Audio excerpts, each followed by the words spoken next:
The vinyl floor of Bay 4 is wet with the night shift's mop water and still warm from the day shift's bleach. And somewhere down the corridor, a heart monitor is calling for help in long, flat tones that nobody has answered yet. A man sits upright on the gurney in the middle of the bay, his fists locked around the metal rails, his bare chest rising and falling with the kind of breath that makes nurses step sideways before they think about it. He is somewhere between 40 and 60, hard to tell under the scars, with a tattoo the size of a playing card on his left collarbone that nobody in this building has bothered to read. His eyes are open, but they are not in this room. He will not let anyone touch him. A 4-year trauma nurse named Maren Cole stands 10 paces away with a pair of purple nitrile gloves still sealed in their wrapper. And she is the only person in the hallway who has noticed the small silver chain disappearing into the collar of her own scrubs. The doctor on the floor tonight is Mark Pell, a man with a square jaw and a name plate that catches the corridor light. Leaning in the doorway of Bay 4 like the bay is his office, and the nurses are part of his furniture. He has not studied the patient on the gurney in any useful way. He has studied his pager. He has studied his shoes. He has studied the chart folded once in his left hand. He has written an order for 6 milligrams of a sedative with the easy hand of someone who has never had a patient's fist swing toward him in a dim hallway. He tells Maren to draw the man's blood and to do it fast. He does not offer to help. He does not say please. He does not say her name. He does not say good evening. Behind Maren, leaning on the central nursing desk with one hip against the laminate, is Kira Aldine, a charge nurse with a decade on the floor and a gift for cutting people down with sentences that pretend to be helpful until you hear them twice. Kira has a clipboard under one arm and a paper coffee cup under the other, and the coffee is the cheap kind that tastes like burnt plastic and bellies. Kira watches Maren walk toward the gurney, and she lets out a soft breath through her nose that everyone near her understands. She suggests in a tone that pretends to mentor that Maren should let the lab tech take this draw because the lab tech is faster. She suggests that Maren has been slow all week. She suggests that maybe Maren should go restock the supply closet instead, where the work is quiet and the cameras are not. None of the suggestions are questions. None of them leave room for a no. Maren does not answer. She learned a long time ago that answering gives them more air. She keeps her shoulders dropped, her chin tucked, her steps even. She looks in the flat light of Bay 4 like someone who has spent a lifetime practicing being smaller than she is. Her hands are already inside the gloves by the time she reaches the side rail of the gurney. The man watches her from under his brow like he is watching a wire being placed in front of him. His fists are still closed around the rails. His tattoo is a small dark rectangle framed by olive branches, and a single short word that nobody on this floor has bothered to translate. The chain under Maren's collar is a single dog tag on a steel ball chain, the tag pressed flat against her sternum, where she can feel the cooler weight of it against the scab of an old scar that does not come from any story on her official file. The hospital smells like the inside of a tired airplane. There is cafeteria coffee in the carpet. There is bleach in the air. There is the faint, sweet chemical hint of the orange hand soap the housekeepers use because it is the cheapest option the purchasing office could buy. Down the corridor, a young tech is dragging a mop bucket in slow ovals, and the wheels catch on a patch of old gum every third stroke. A vending machine throws a pale yellow light across the waiting room tile. Somewhere on the 7th floor, a baby has been born and the soft clatter of celebration drifts down through the stairwell. The corridor is mostly empty tonight. The trauma bay is mostly asleep. The man on the gurney is not. If you want to keep getting stories like this one as they drop each week, take a quiet moment right now and tap the subscribe button so this channel stays in your feed. It costs nothing. It takes less time than this paragraph. The next story is already waiting in the wings. Maren steps a half pace closer to the gurney. She does not reach for the man's arm. She does not reach for the tourniquet. She lets her wrapped gloves rest on the side rail the way you would rest a hand on a fence in front of a strange horse. The man watches her from under his brow, and his breath has gotten shorter, and his eyes have not blinked in several seconds. The dog's chain in her collar pulls against the scar across the top of her sternum, the kind of scar that does not come from a car wreck and does not come from any line in her official file. The man sees the scar before he sees her face. His hands loosen by a single degree. He does not drop his guard. He watches her like he is waiting for a password he has not heard in a long time. Maren speaks in a voice that is barely louder than the monitor in the next bay. She speaks a single short sentence that the nurses on this floor have never heard from her before. The sentence is not in any textbook. The sentence is not in any hospital protocol. The sentence is the kind of challenge phrase that only a tiny number of people on the planet have ever used, and it belongs to a unit most of the world still does not know exists. The man's head tilts 1 degree to the right. His shoulders drop 1 inch. His knuckles go from white back to a pale pink. He lifts his left arm toward her without a word and lays it palm up on the rail. He watches her tie the tourniquet the way a man watches a familiar road go past his window. Kira, from the nursing desk, whispers something about Marin getting lucky. Dr. Pell does not look up from his pager. The draw is clean. It takes 90 seconds. The needle goes in once. The man does not flinch. Marin does not flinch either. When she labels the vial, she uses her left hand out of habit, and the nurse reviewing the chart does not notice the habit because she has never seen Marin do anything other than ordinary work. The man studies her face while she works, and then he asks in a voice that is barely more than a rumble what her name is. She tells him. He nods once slowly as if the answer matched something he had already guessed. He tells her in the same quiet rumble that he thought the unit was gone. He tells her he is glad it is not. He does not explain what unit he means. He does not say who he is. He closes his eyes and lays his head back on the thin pillow, and for a few seconds his breath evens out into something almost peaceful. The monitor beside his bed stops complaining. Dr. Pell walks back into Bay 4 with a fresh coffee in one hand and the patient chart in the other. He announces, in a tone that suggests the room should be impressed, that the patient is going to radiology in 15 minutes and that the sedative order he wrote earlier still stands. He looks at Marin and tells her to administer it now. He does not acknowledge the quiet that has settled over the gurney. He does not acknowledge the man lowering his guard. He does not acknowledge the small, strange thing that has just happened in front of him. He treats the calm as if it had always been there and as if Marin had nothing to do with it. Marin takes the syringe from the medication drawer. She does not administer it. She holds it in the back of her left hand the way you would hold a pen you are not sure you want to use. Kira watches the syringe in Marin's hand from the doorway. Kira's eyes narrow by a single millimeter. Kira has the kind of face that smiles at you when she is about to make your night worse, and that smile is on now, soft and small, and aimed at Marin like a slow dart. Kira walks into the bay, takes the syringe from Marin's hand without asking, and says she will handle it. Kira administers the sedative herself with the practiced snap of someone who has done it 1,000 times and who wants you to know she has done it 1,000 times. The man flinches once as the needle goes in. His eyes open for a second and find Marin across the room. There is no anger in the look. There is the slow, quiet disappointment of a man who trusted someone 1 minute and watched her hand the trust to someone else the next. He closes his eyes. Dr. Pell marks the chart and walks away.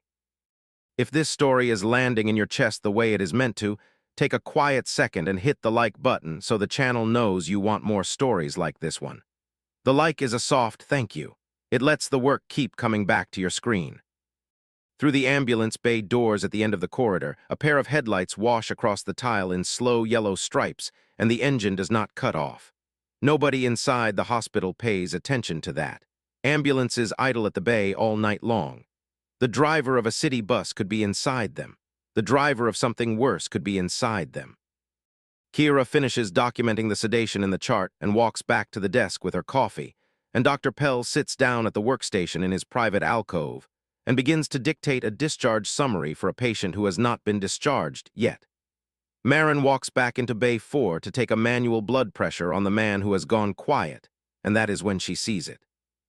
Through the small rectangle of glass in the bay door at the very end of the corridor, a man in a dark jacket is holding a rifle against his shoulder, and he is looking at the trauma desk the way a hunter looks at a salt lick.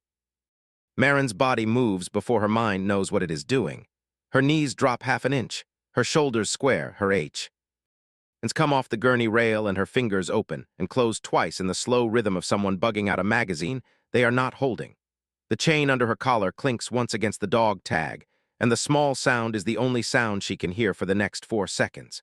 The overhead fluorescent light buzzes in the same pitch it has been buzzing for years. The freezer in the nourishment room hums the same hum it has always hummed. Marin breathes once through her nose, and the breath is the breath of a woman who has been in rooms darker than this one and has walked back out of them with people she was told to bring home alive. She does not panic. She does not run.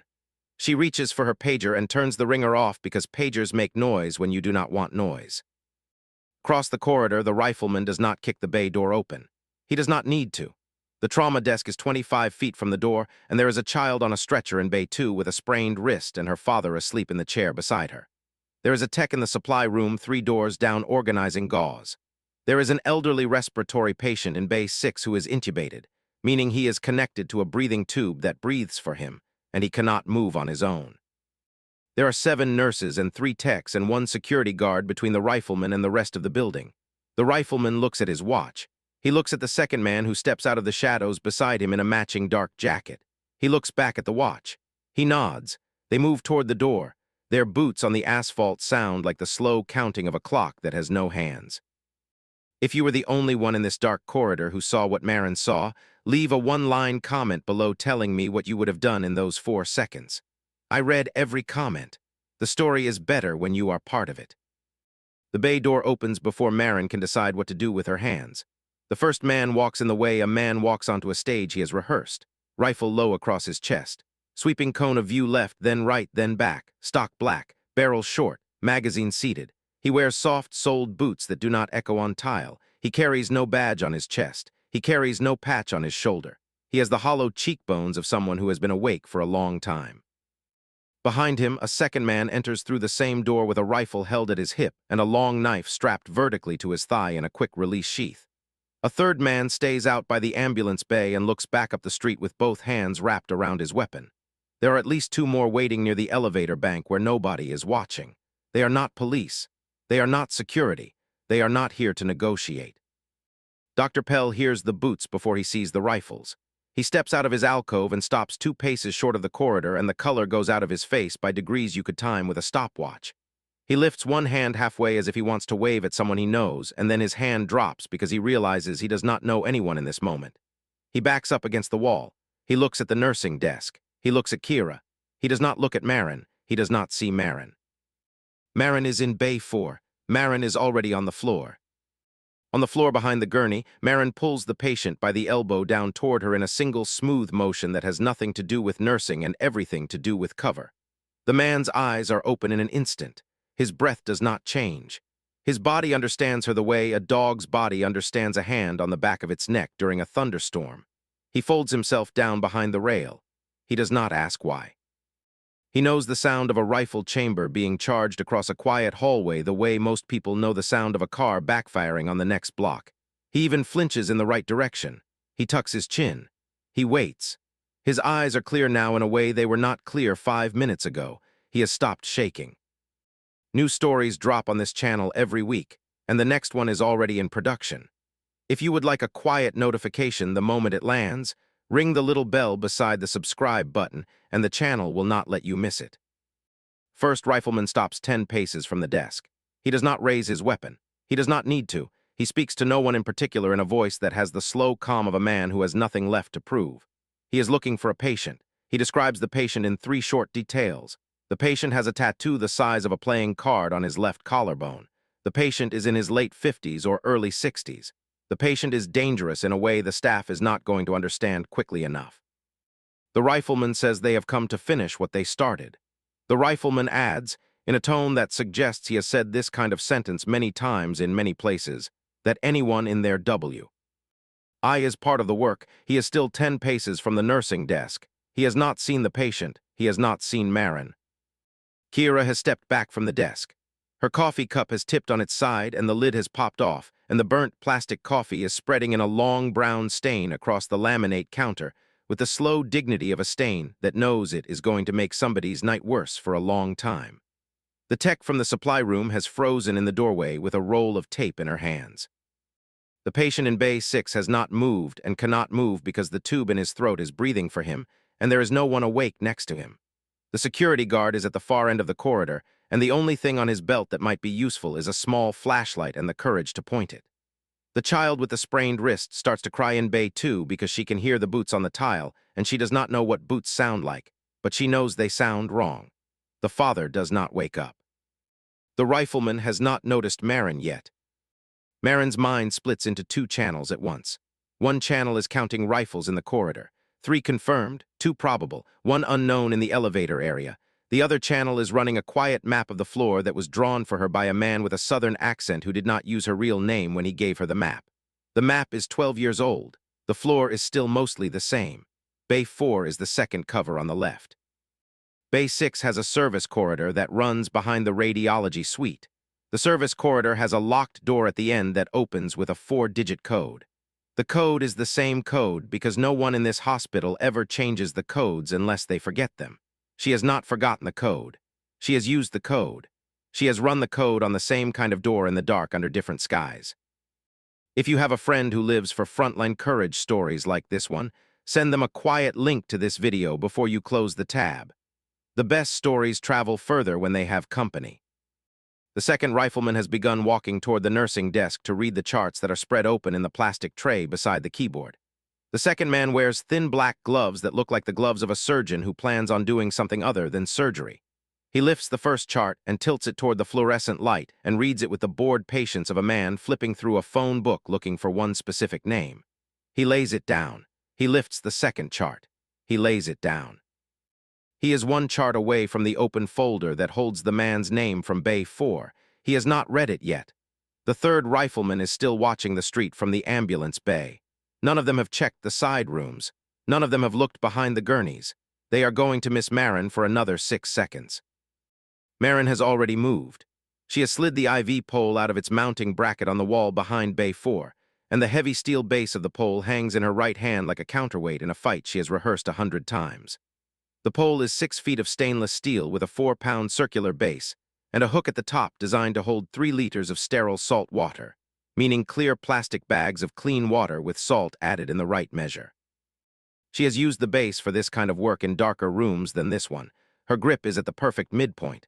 Her weight is already on the balls of her feet. She has set the face mask on the patient and pulled it over his mouth because the man on the floor needs the mask first. She has whispered something sharp and short into his ear. The man nods once and stays down. He understands. He has heard that tone before. The second rifleman leans over the open folder and reads the man's name, and his eyes flick to Bay 4. He looks at Kira at the desk. He does not look behind the rail.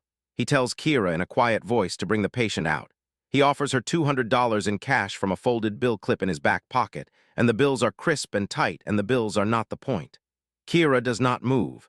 She stares at the bills the way a person stares at a snake that is pretending to be a stick. Dr. Pell, 2 doors down, has pressed himself against the wall of his alcove with both hands flat on the surface of the counter, and his mouth has gone so dry that his lips have turned the color of the laminate. He does not move. The rifleman smiles at Kira in the way men smile when they understand they did not need to bring cash. He lifts one finger. He points toward Bay 4. He begins to walk. If you have been pulled into this corridor and you have not yet subscribed, this is the right moment to tap subscribe so the channel keeps bringing these stories to your screen on a steady rhythm. Marin waits until the rifleman is 1 step past the foot of Bay 3 and 1 step short of the curtain of Bay 4. She exhales once through her nose in the slow, controlled way a person exhales before they do something they have done many times. She drives the 4-pound base of the IV pole forward in a low arc that lands on the front of the rifleman's right knee with a sound like a heavy book dropped on hardwood. The rifleman drops without a word. The rifle leaves his hand for less than a second.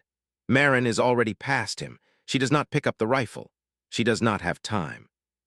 She grabs him by the back of his collar in a single motion and drives his face into the side rail of the empty gurney in Bay 3 with the kind of look a teacher gives a child when the child has done something unforgivable.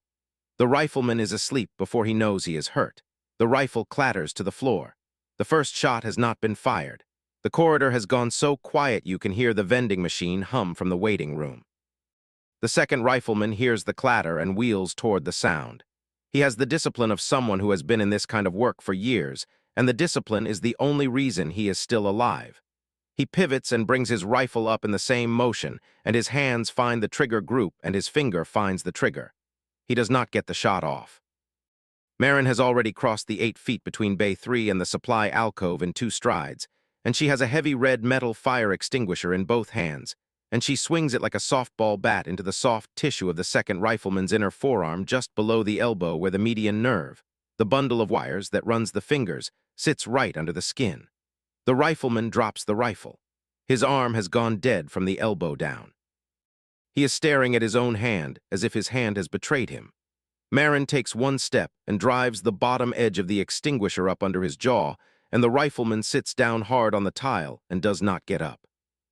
In Bay 2, the child has stopped crying because she has heard something she does not have words for, and the father has woken and pulled the child close to his chest and put his whole body between the child and the corridor. The father does not know why he is doing this, and he is doing it anyway.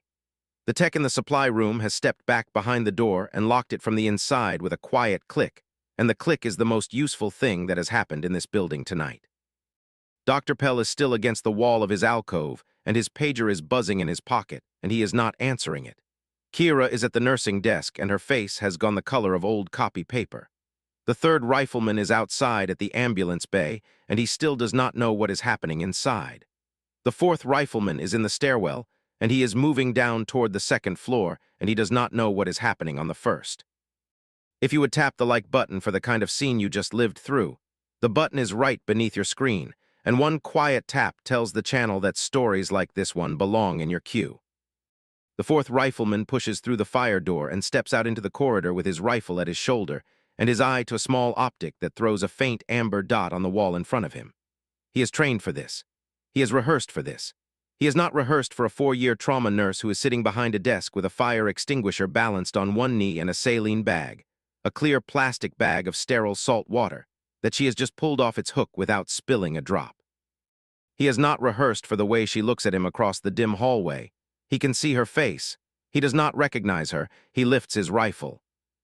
Marin throws the saline bag. The bag flies end over end in the air and lands exactly on his optic, exactly on the lens of the small amber dot, and the bag does not pop. The bag smears sterile salt water across the lens, and the optic, which is a precision instrument that costs thousands of dollars, loses its zero. The rifleman's first shot goes high into the plaster of the ceiling 2 inches above Dr. Pell's alcove. Dr. Pell hears the hiss of plaster dust in his hair and his knees buckle, and he sits down on the floor of his alcove in a single motion and does not get up again. The rifleman is screaming at his own optic and trying to clear it with the heel of his thumb. Marin is already up. She has the fire extinguisher in both hands, and she brings it down on the bridge of the rifleman's nose in a single short blow, and the sound it makes is the sound a coconut makes on concrete when the coconut has been dropped from the second floor of a building.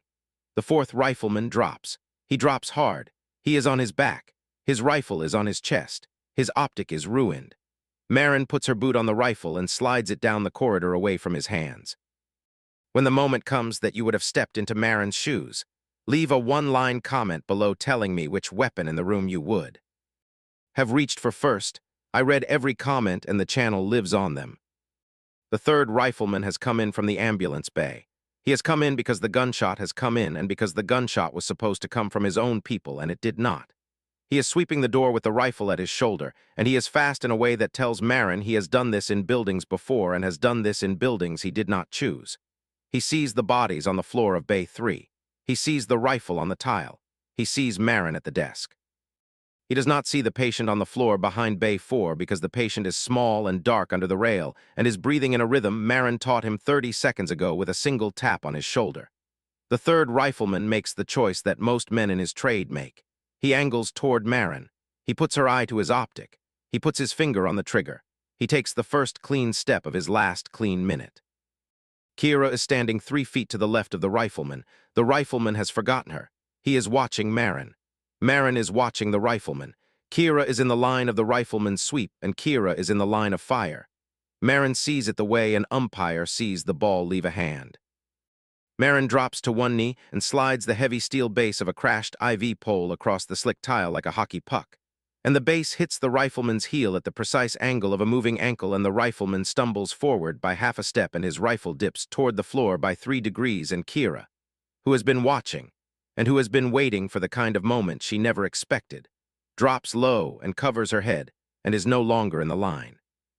The rifleman's trigger finger twitches once, and the bullet hits the laminate of the nursing desk 6 inches above Marin's ear. The sound is enormous. The splinters taste like pine. Kira is alive because Marin moved. Marin is already up. She crosses the 8 feet and grabs the rifleman by the front of his jacket and pulls him forward into the momentum he has already started, and she lets her hip check into his hip, and they go down together in a controlled fall she has rehearsed in rooms with padded floors. The rifle falls under him. She kneels on his lower back. She drives one precise open palm strike into the soft triangle behind his ear where the cervical artery runs close to the skin and the rifleman goes limp in a way that is not sleep. He will wake. He is not waking for a while. She can hear the rotor of a helicopter now. The rotor is not the building's roof. The rotor is out front. The rotor is heavy. The rotor is rolling in low with the kind of patience that comes from above. A black helicopter settles low over the ambulance bay. It has no markings. It has a long chin-mounted sensor that throws a thin white cone down across the pavement, and the cone finds the fifth rifleman on the front lawn, and the fifth rifleman turns toward the cone, and his face goes slack, because he knows what kind of aircraft throws a cone that quiet. A series of 3 short bangs from the front windows of the corridor, and the breaching charges, meaning small, loud explosives designed to blow a window into flying glass without burning the room, send 3 sheets of glass inward in a horizontal cascade that falls across the tile like dry snow. The dust rises in the cone of light from the helicopter. The rotor wash comes in cold from outside, and it smells like night air and diesel and climb. The smell of the corridor changes in an instant. Antiseptic is gone. Night is in. Men come through the broken windows in a single file that has no wasted motion. They are in matte black plate carriers, meaning heavy bulletproof vests that hug the torso and the sides. They have American flag patches on their shoulder plates. They have green laser lines that stand 3 inches long on the opposite wall. They have night vision goggles flipped up on their helmets so their eyes look at you through 2 small circles of green glass. Their boots are heavy. Their rifles are short. Their gloves are fingerless and black. They move as one body through 8 different doorways and across the broken glass in a way that sounds like rain on metal. Their radios are turned down so the static sounds like rainfall through a screen. They are not police. They are not SWAT. They are the kind of men that come when the work has gone past the line where local help is enough. They are the cavalry. New stories drop on this channel every week, and the next story is already waiting to be told. If you would like a quiet prompt the moment a new one lands, tap the bell beside subscribe and let the channel keep you close. The man in charge stops in the middle of the corridor. He is older. His face has the kind of damage that has been reworked by a good surgeon, and his eyes are calm in the way that the eye of a hurricane is calm. His name plate is not on his chest. His hand is not on his weapon. H. His hand is at his side in a fist that he opens slowly, finger by finger, as if he is releasing something heavy he has been carrying for years. He looks at the bodies on the floor of Bay 3. He looks at the rifles on the tile. He looks at the man on the floor of Bay 4. He looks at Marin. He stops looking at her too quickly. He looks at her again. He sees her. He reads her the way a colonel reads a name on a parade ground. He speaks 2 words to Marin. The 2 words are her rank. They are spoken at a volume that is meant for her and her alone. They cut through the rotor wash and the static and the broken glass like a needle through canvas. The 2 words tell her that he knows who she was before anyone in this corridor knew her name. The 2 words tell her that she was not supposed to be here tonight. The 2 words tell her that she is exactly where she was supposed to be. The room goes silent around the 2 words. Dr. Pell has not moved. Kira has not moved. The patient on the floor of Bay 4 has not moved. The cavalry has not moved. 8 rifles are pointed at 8 different sections of empty wall, and the green laser lines have gone still. The rotors outside have slowed to a soft click.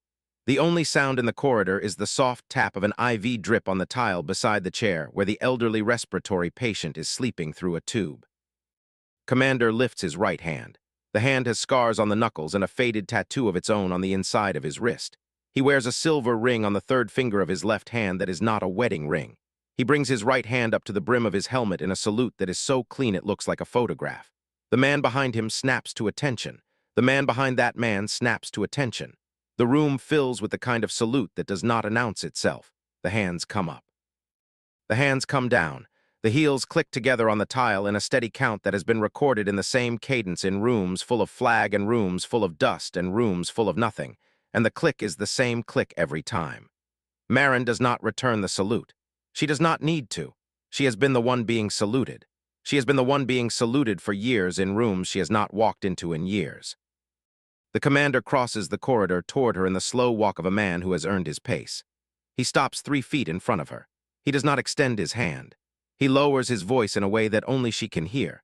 He says her call sign, the one word she has not heard in years, the one word she has almost forgotten, the one word that her dog tag holds against her sternum every minute of her shift. He says her real name, the name that is not on her staff badge, the name that is not on her pay stub, the name that is not on any of the paperwork that Dr. Pell has ever asked her to fill out. He says the name, and Marin feels the tag cool against her skin, and she feels the scar above her collar warm up the way scars warm up when the body remembers something the mind has been trying to bury. The patient on the floor of Bay 4 hears the same name from across the room, and his eyes open, and his breath catches for one beat before it evens out again. He had not known until this moment that the woman who had spoken his unit's code was also this person. The night has just confirmed the morning for him. Dr. Pell is standing in his alcove with his mouth half open, and the pager in his pocket is still buzzing, and his hand is not reaching for it. His chart in the other hand is still folded once, still untouched, still useless. He is seeing, for the first time in his working life, a nurse he has overlooked receive a salute from men whose shoulders are wider than his chest. And the salute is not a courtesy, and the salute is not a joke, and the salute is the kind of salute that does not leave room for interpretation.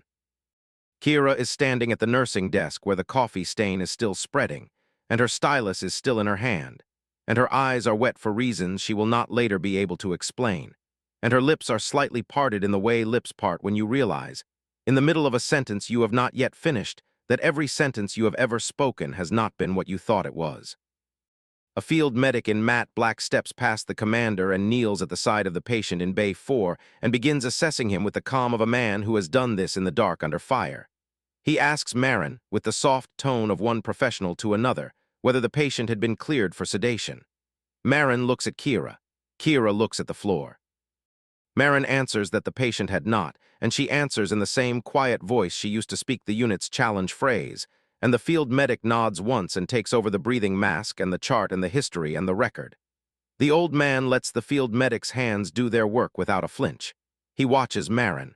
He uths the words his code answered, and she nods. If you have a friend who lives for quiet courage stories like this, send them this video before the night is over. The kind of courage in this room belongs in more rooms. The commander turns back to Marin and nods a single time, the way a man nods to a woman he has worked beside in rooms he cannot speak about, and then he turns and gives a quiet hand signal to the team, and the team begins to lift the patient onto a stretcher that has already been brought in through the side door. The patient is rolled out of Bay 4 with the rotor wash still coming in cool through the broken windows. The commander walks past Dr. Pell without looking at him. The team files past Kira without looking at her. The salute does not come for either of them. Marin does not go with them. She does not ask to go. She picks up the IV pole she used as a weapon and slides it back into its mounting bracket on the wall behind Bay 4. She picks up the fire extinguisher and slides it back into its alcove. She picks up the saline bag wrapper and the empty cartridge from the sedative and drops them in the sharps bin with a quiet clatter. Marin walks back to the nursing desk. She picks up a fresh pair of purple nitrile gloves and tears the wrapper open with the practiced snap of a nurse who has done it 1,000 times. She pours herself a small paper cup of water from the dispenser, and she drinks it the way a person drinks the first quiet drink at the end of a long night. She looks at the chart that is open on the counter, and the chart is the chart for the next patient that has just been wheeled in from triage for a 4 a.m. blood draw. She washes her hands at the small steel sink in the alcove. The water runs for 10 seconds. She dries her hands with a paper towel that smells of old bleach. She turns toward the next bay. She does not look at the broken windows. She does not look at the rotor wash. She does not look at the men with the flag patches on their shoulders, who are already back in the helicopter and already lifting off the lawn in a column of cold night air. She walks to her next patient the way a nurse walks to her next patient, and her next patient does not know her real name, and her next patient will not know her real name, and the night continues on her floor the way nights continue in places where the work is quiet, and the work is the only thing. The vinyl floor of Bay 4 is dry now, and the mop has been put away, and the heart monitor at the end of the corridor has gone back to its long, steady green line. And somewhere down the hall, a baby has begun to cry again, and the sound is the sound of another ordinary night in a building that will never be the building that it was.